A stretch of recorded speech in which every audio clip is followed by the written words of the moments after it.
Praise the Lord. നമുക്കൊരു നിമിഷം ഒന്ന് സ്തുതിക്കാം. കർത്താവേ നന്ദി, യേശുവേ നന്ദി. ദൈവമേ, ഞങ്ങൾ അനുഭവിച്ചുകൊണ്ടിരിക്കുന്ന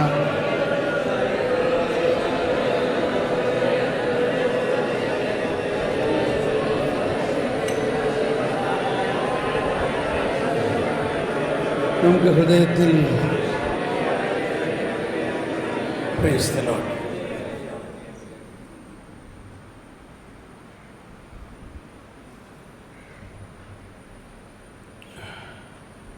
നമ്മുടെ ഈ ഇന്നർ യൂണിയൻ അല്ലെങ്കിൽ ഇൻറ്റിമസി, ആന്തരിക ലയനത്തിൻ്റെ ഓരോരോ ഫാക്ടേഴ്സാണ്, ഓരോരോ സംഭവങ്ങളാണ് നമ്മളിപ്പോൾ.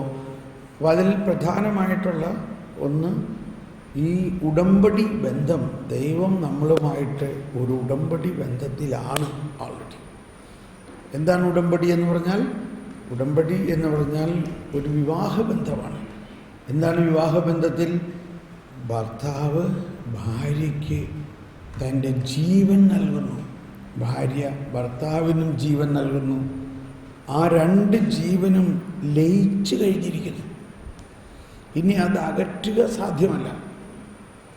വാസ്തവത്തിൽ ക്രിസ്തീയ വിവാഹം തന്നെ ആണ് ഒരു നല്ലൊരു ഉടമ്പടി ബന്ധം. പക്ഷേ ക്രിസ്തീയ വിവാഹത്തിൽ ആരെങ്കിലും ഒരാൾ മരിച്ചു കഴിയുകയാണെങ്കിൽ അടുത്ത ആൾ ആ ഉടമ്പടിയിൽ നിന്നും വിമുക്തമാകുകയാണ്. പക്ഷേ ദൈവമായിട്ടുള്ള ഉടമ്പടിയിൽ മരിച്ചു കഴിഞ്ഞാൽ നമ്മൾ കൂടുതൽ ഉടമ്പടിയിലേക്ക് ശക്തമാകുകയാണ് ചെയ്യണത്. നമ്മൾ മരിച്ചു എന്നുദ്ദേശിച്ച് ഉടമ്പടി ബന്ധം മാറുന്നില്ല. ക്രിസ്തീയ വിവാഹം തന്നെ ആ ഉടമ്പടി ബന്ധമാണെന്നും ഈശോ പറഞ്ഞു. ദൈവം യോജിപ്പിച്ചത് മനുഷ്യനകത്താൻ പറ്റില്ല എന്ന് പറയുന്നത് വളരെ വലിയൊരു കാര്യമാണ്.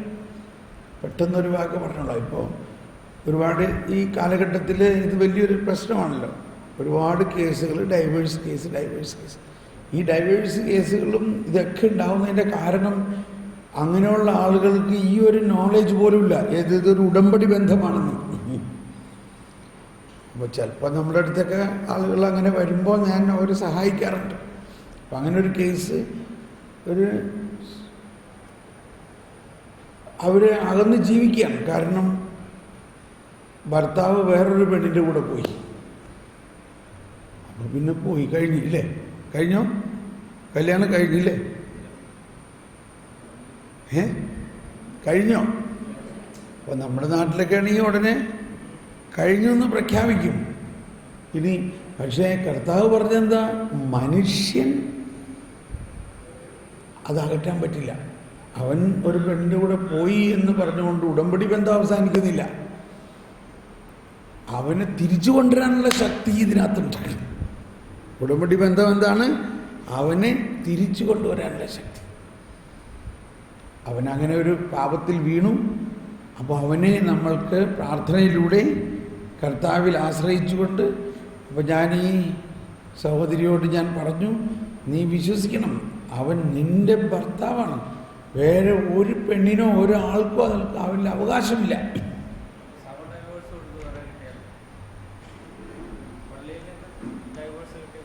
പള്ളിയിൽ നിന്ന് ഡൈവേഴ്സ് എന്നുള്ള വാക്ക് പറയരുത്. പള്ളിയിൽ നിന്ന് ആർക്കും ഡൈവേഴ്സ് കൊടുക്കുന്നില്ല. അത് ഡൈവേഴ്സ് അല്ല. അതാണ് പറയുന്നത്, വിവാഹം അസാധുവാക്കുന്നതാണ്. അസാധുവായിട്ട് നടന്ന കല്യാണമാണത്. ദൈവം യോജിപ്പിച്ചതിനെ മനുഷ്യൻ വേർപെടുത്താൻ പാടില്ല എന്ന് പറയണതിന് ഭയങ്കര ശക്തിയുണ്ട്.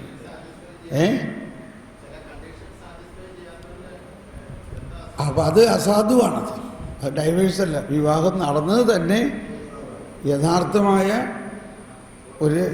പക്ഷേ ഇപ്പോൾ എന്ത് പറഞ്ഞു? ഇപ്പോൾ പലരും അങ്ങനെ ഡോക്യുമെൻ്റൊക്കെ ഉണ്ടാക്കി അവതരിപ്പിച്ച് എന്ത് ചെയ്യണം, അങ്ങനെയൊക്കെ നടക്കണം. എനിവേ, ഞാൻ പറഞ്ഞത് ഈ ഒരു സംഭവത്തിൽ അവർ ഡൈവേഴ്സ് ആവണമെന്നൊക്കെ പറഞ്ഞു. അപ്പോൾ അങ്ങനെ പറഞ്ഞപ്പോൾ ഞാൻ പറഞ്ഞു, ഇത് ഡൈവേഴ്സ് ആകേണ്ട ഒരു കാര്യമല്ല, ഇത് തിരിച്ചു കൊണ്ടുവരേണ്ട കാര്യമാണ്. കാരണം കർത്താവ് പറഞ്ഞിരിക്കുന്നത് ദൈവം യോജിപ്പിച്ചതിനെ മനുഷ്യൻ അകറ്റാൻ പറ്റില്ല എന്ന് പറഞ്ഞാൽ, ഇപ്പം അതിനകത്ത് ഒരു പാർട്ടി എന്തെങ്കിലും ഒരു തിന്മ ചെയ്തുവെങ്കിൽ ആ തിന്മയെക്കുറിച്ച് ബോധ്യമുണ്ടായി അയാൾ പശ്ചാത്തപിച്ച് അയാൾ തിരിച്ചു വരണം. പക്ഷേ 2-3 മാസമോ കുറച്ച് ദിവസങ്ങളൊക്കെ എടുക്കുക തന്നെ. നമ്മൾ പ്രത്യാശയോടെ ഈ കവനന്റ്, ഇത് ഉടമ്പടിയാണെന്നുള്ള ബന്ധം, ഉടമ്പടിയാണെന്നുള്ള വിശ്വാസത്തിൽ പ്രാർത്ഥിക്കണം. എനിവേ, ഇപ്പോൾ ആ കേസ് തിരിച്ചു വന്നു. അവർ വീണ്ടും യോജിച്ചു, സന്തോഷത്തിലാണ്. നമ്മൾ ദൈവൈക്യം നമ്മളിൽ ഉള്ളത് ഒരു ഉടമ്പടി ബന്ധമാണ്. അത് ഒരു പാപത്തിനും അകറ്റാൻ പറ്റില്ല. ഇപ്പം നമ്മൾക്ക് ഇപ്പോൾ ജെറോം അച്ഛൻ പറഞ്ഞ മാതിരി പലരും പാപത്തെക്കുറിച്ച് ഇങ്ങനെ ഒരുപാട് പർവ്വതീകരിച്ച് ചിന്തിക്കുകയാണ്. എന്നോട് ക്ഷമിക്കണം, ഞാനിത് ഒരുപാട് റിപ്പീറ്റ് ചെയ്യണമാതിരി തോന്നുന്നുണ്ടോ? അതെ. അപ്പം അത് ഞാൻ എന്തോ അങ്ങനെ എൻ്റെ ഒന്ന് വന്നു പോവുകയാണ്.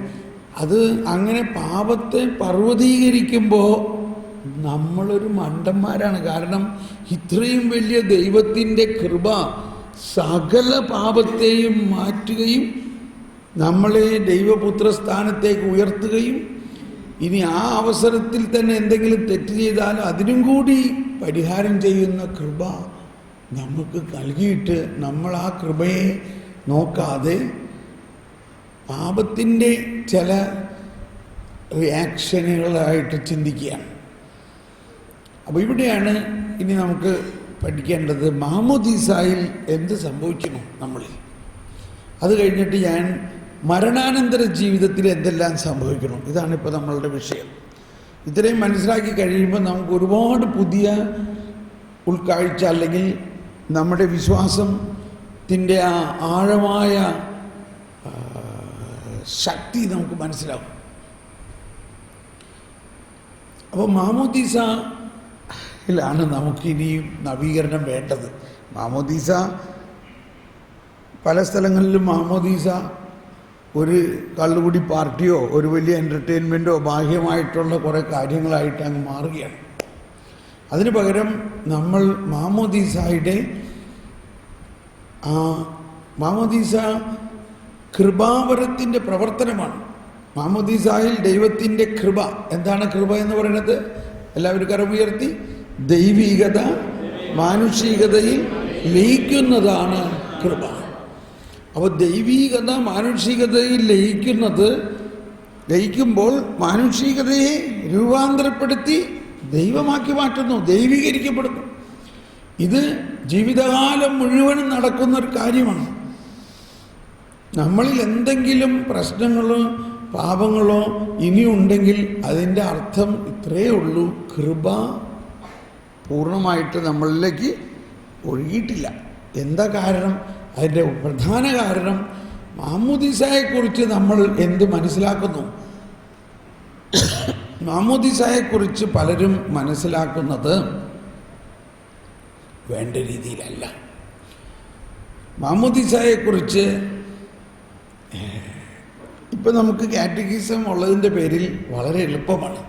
മാമോദീസയെക്കുറിച്ച് കുറച്ചുകൂടി കൂടുതൽ പഠിക്കണം. അപ്പോൾ അതിൽ പ്രധാനമായിട്ടുള്ള ഒന്ന്, ഒരു സെക്കൻഡ് ഒന്ന് നിർത്തട്ടെ.